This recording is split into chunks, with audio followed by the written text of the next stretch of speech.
Okay, welcome back.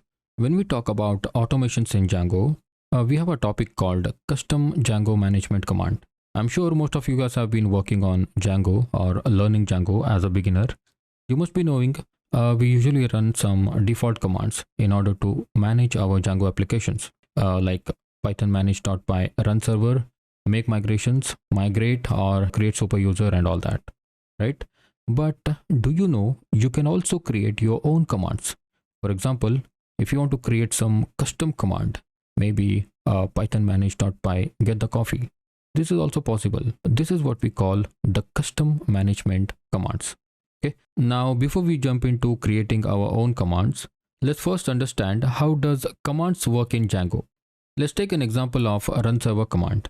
When you run this command python manage.py run server, you see that it starts the development server, allowing you to test and run your application locally. Okay, so the moment you hit enter, the first thing that gets executed is this manage.py file. It is also called a management script. Okay, so what the script will do is it will import the necessary modules and packages required to set up the Django environment and start the development server.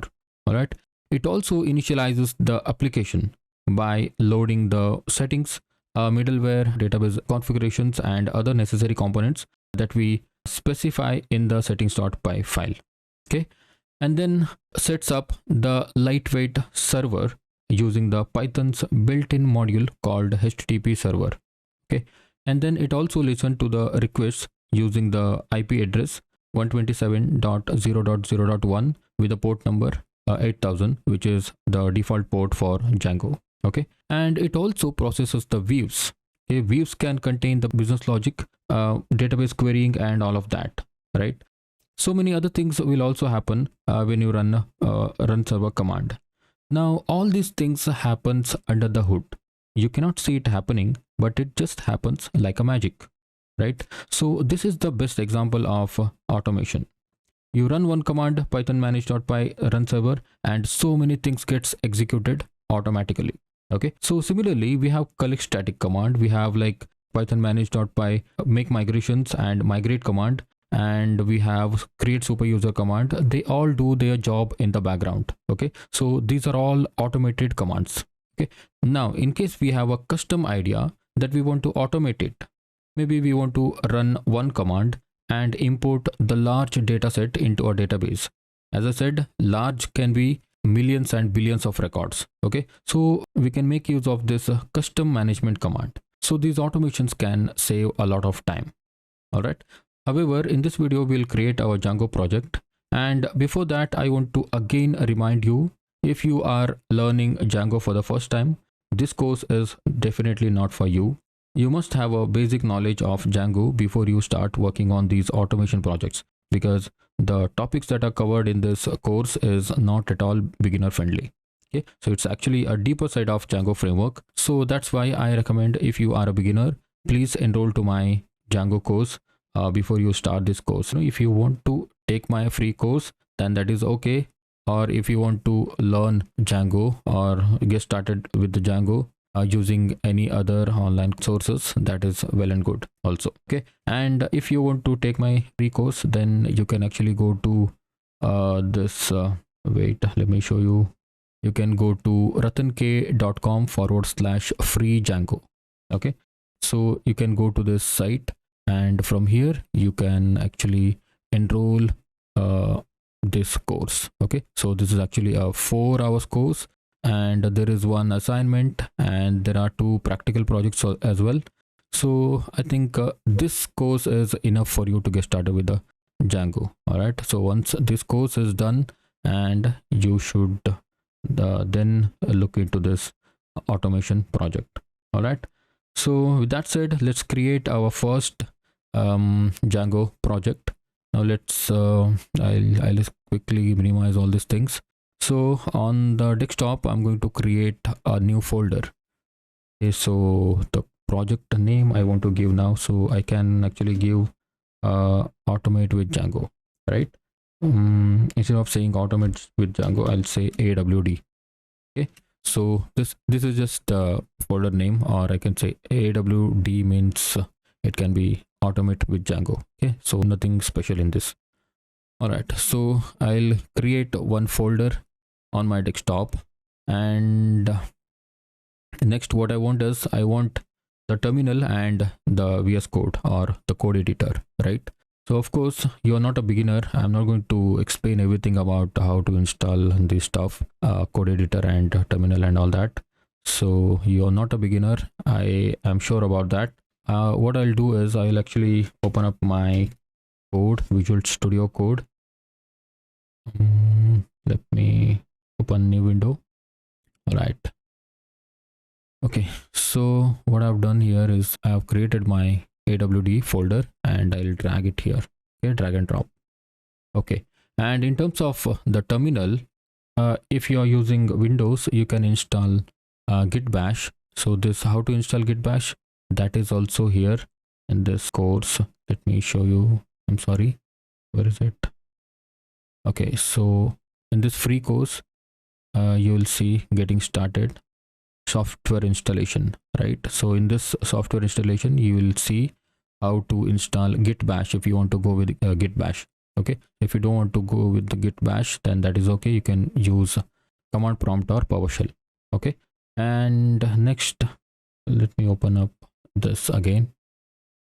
So here is my AWD folder. I'm going to, okay, I have already dragged and dropped it over here, and here I need to actually open up my new terminal.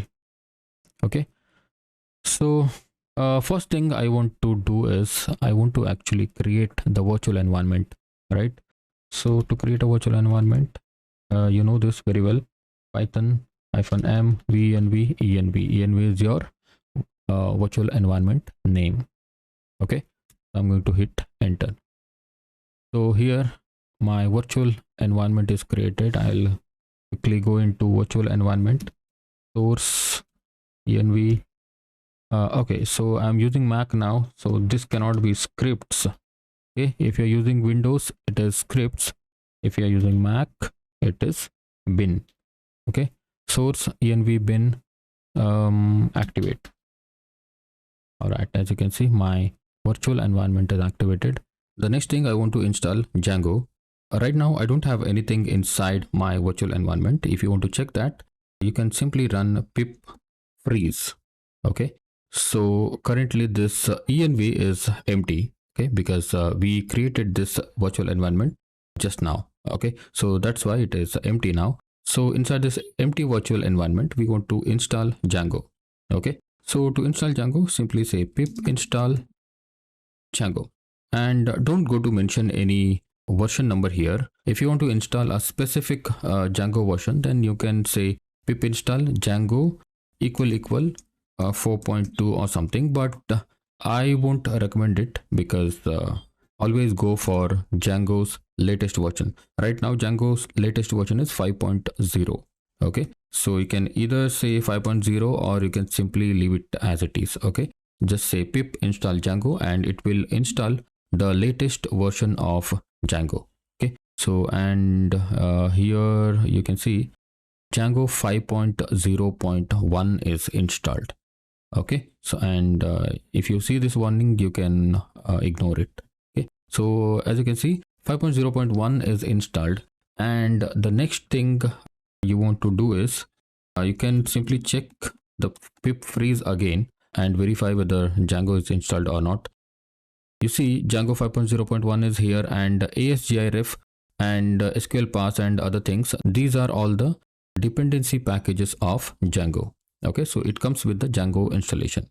All right, so now that we have installed Django latest version, which is 5.0.1, and now we can actually create the project, right? So for that you can say Django admin start project, and let's say AWD main. Okay, space 1 dot here. Okay, so this command is Django admin start project AWD main. So why I am naming it as AWD main? Because we are going to create multiple apps in this Django project. So I just want to figure out which folder is my main folder. Okay, main project folder. So that is the reason I use _main. Okay, And next I put one dot here because I want this project to be created on the root directory. All right, so that's why I put dot. All right, hit enter now.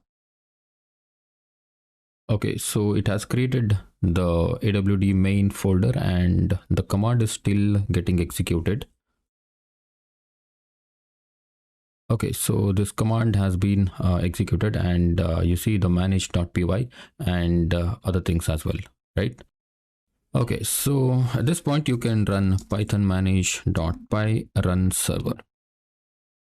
Don't worry about this 18 unapplied migrations. However, we are going to run this migrate command later. But for now, let's verify whether our Django website is working or not. Okay, let's go to the browser and let's see 127.0.0.1:8000. Okay, just run and you see the install worked successfully. Okay, so yeah, this is about how you can set up the Django website. And in the next video, we'll talk about the custom management command.